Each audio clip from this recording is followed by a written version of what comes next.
ഓം ശ്രീ ഗുരുഭ്യോ നമ.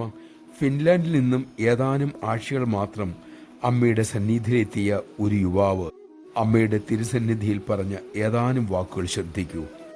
യുവാവ് പറഞ്ഞു, അമ്മയെ ദർശിക്കാൻ ടിക്കറ്റ് ബുക്ക് ചെയ്തപ്പോൾ എനിക്ക് തോന്നി ഇതിനേക്കാൾ വലിയൊരു കാര്യം ഇനി ചെയ്യാനില്ല എന്ന്. എൻ്റെ നാട്ടിൽ വെച്ച് ഞാൻ അമ്മയെ ആദ്യം കണ്ടു. അതിനുശേഷം 3 വർഷം കഴിഞ്ഞു ഞാൻ അമ്മയെ വീണ്ടും കാണാൻ പോകുന്നു.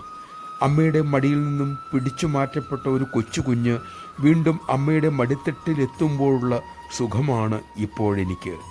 ഞാൻ എൻ്റെ വീട്ടിലെത്തിയ പോലെയുള്ള സുഖം, സന്തോഷം. നമഃശിവായ.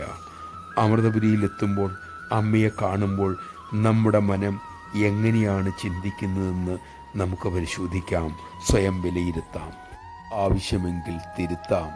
അതിനുള്ള ശക്തിക്കായി, വിവേകത്തിനായി അമ്മയോട് പ്രാർത്ഥിക്കാം.